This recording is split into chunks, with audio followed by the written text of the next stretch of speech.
Audio Jungle. Audio Jungle.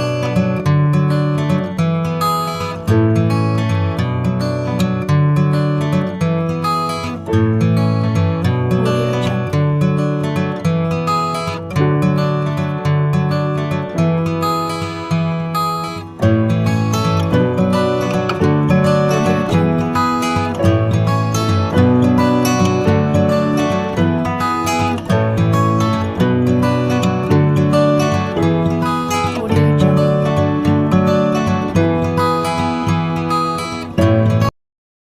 Akademisi di bidang politik komparatif telah dilatih untuk memahami bidang mereka, yakni dalam membandingkan politik antar negara.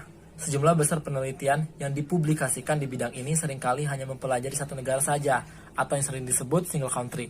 Penelitian satu negara dalam politik komparatif memiliki bentuk yang sangat luas, dimulai dari analisis deskriptif fenomena politik hingga uji coba dan eksperimen yang membutuhkan pola fenomena alam atau nature. Pada awalnya, penelitian satu negara atau single country selalu menghadapi kritik karena tidak memiliki kemampuan untuk digeneralisasikan. Namun sejak awal tahun 2000-an, telah terjadi kebangkitan penelitian single country dalam politik komparatif. Hal ini dimotivasi oleh perhatian baru akan validitas lingkup internal suatu negara. Secara sederhana, studi single country berarti studi yang menggunakan data empiris secara eksklusif dari satu negara. Penelitian ini seringkali tidak ditentukan oleh metodologi.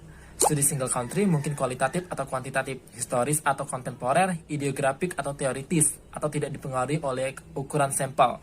Studi single country mungkin studi kasus tunggal di tingkat negara, atau lebih luas studi kuantitatif dengan menggunakan data subnasional administratif atau individu. Hal ini membuat penelitian single country menjadi tantangan yang menarik untuk bidang politik komparatif, sebab adanya premis bahwa studi intensif di satu negara dapat menghasilkan wawasan teoritis umum dengan implikasi komparatif di bidang negara tersebut.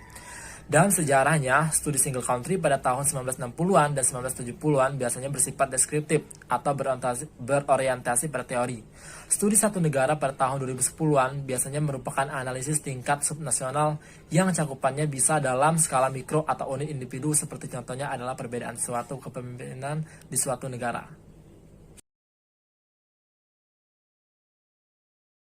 Studi sedikit negara atau few countries berbeda dengan metode N besar. Metode N kecil atau small N comparison meletakkan perhatian utama pada perbandingan atas sedikit negara.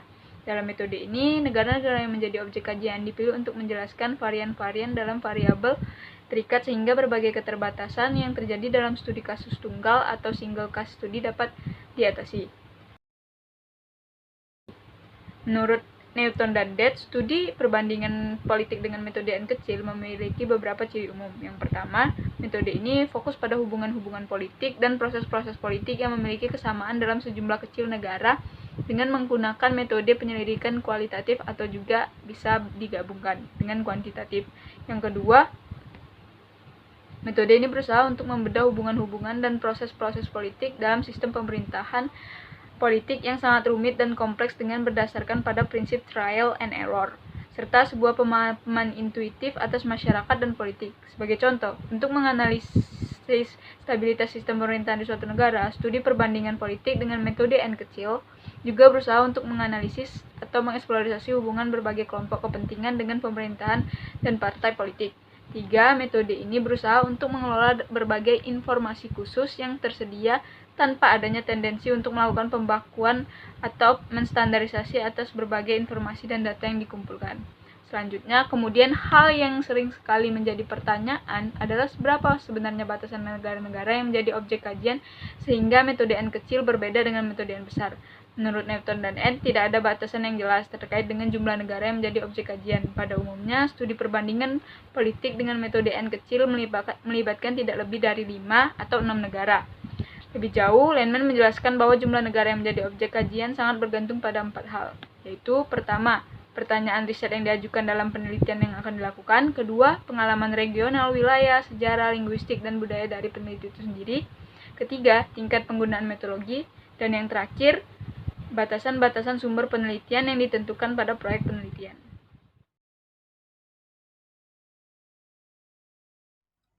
Nama saya Muhammad Dafa Fahri Aditya. Saya akan menjelaskan tentang studi banyak negara atau kasus. Studi perbandingan pemerintahan yang dilakukan dengan mengumpulkan data dari banyak negara sering disebut dengan studi perbandingan N besar. di mana N adalah representasi dari jumlah negara atau kasus yang dijadikan objek penelitian.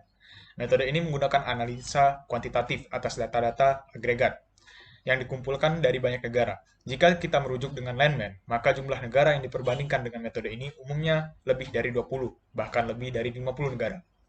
Adapun tujuan dari penelitian dengan membandingkan sejumlah besar negara adalah untuk membangun dan mengukuhkan generalisasi yang kuat dan teliti tentang kehidupan pemerintahan yang berfokus pada kasus-kasus yang cenderung memiliki kesamaan.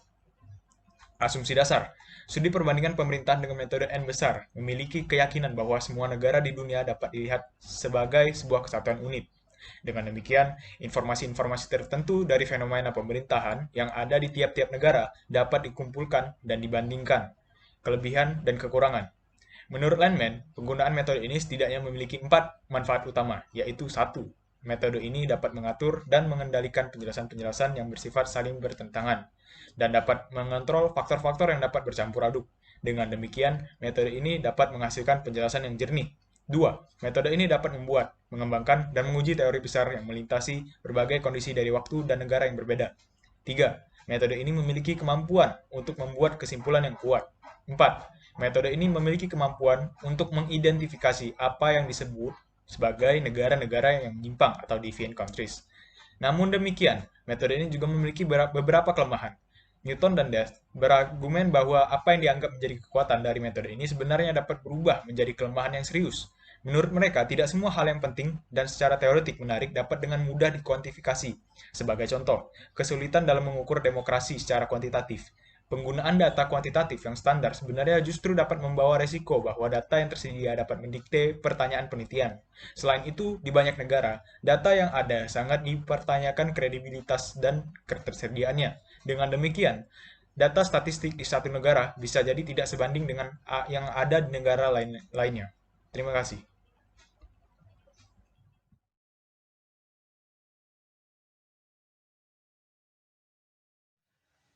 Baiklah, saya di sini akan menjelaskan tentang dua strategi utama yang digunakan dalam penelitian komparatif.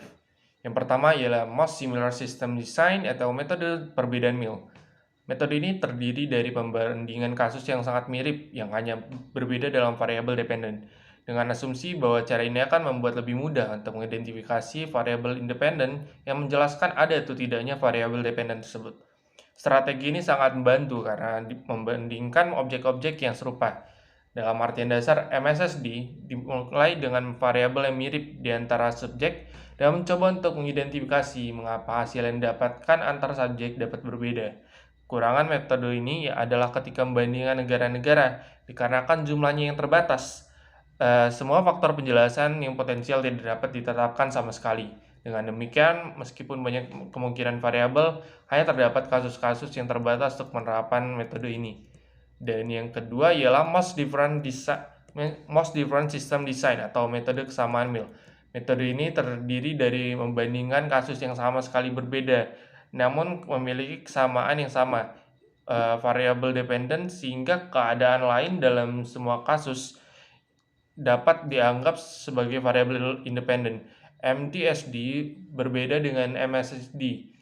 Dengan fokus, MDSD menggunakan perbedaan antara negara-negara, bukan kesamaan antara negara-negara sebagai variabel. Dikarenakan para ilmuwan sosial telah menemukan bahwa perbedaan antara negara-negara tidak menjelaskan kesamaan yang mereka miliki, ide lebih dasar dari MDSD, yakni mengambil subjek dengan variabel-variabel yang berbeda dalam diri mereka dan mencoba untuk mengidentifikasi mengapa hasil akhir di antara subjek tersebut sama. Terima kasih.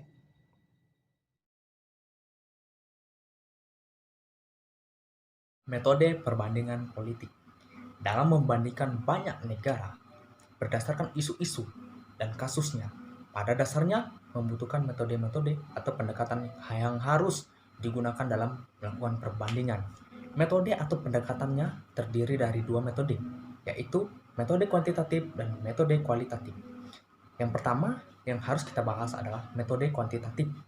Pada dasarnya, metode kuantitatif adalah sebuah analisis kemampuan dalam mengelola data dengan menggunakan rumus matematika dan penggunaan komputer. Metode kuantitatif dalam melakukan perbandingan politik adalah dengan cara mengumpulkan data-data agregat atau teknik statistik yang dapat dikumpulkan dari berbagai negara. Dalam metode kuantitatif, untuk melakukan perbandingan ini adalah melalui proses-proses yang dilakukan seperti pengumpulan data secara agregat atau data yang bersifat statistik dan pengambilan sampel dari berbagai negara. Tahapan yang dilakukan dalam metode perbandingan politik ini merupakan tahap dasar dari prosedur penelitian yang digunakan dalam penelitian empiris atau kuantitatif.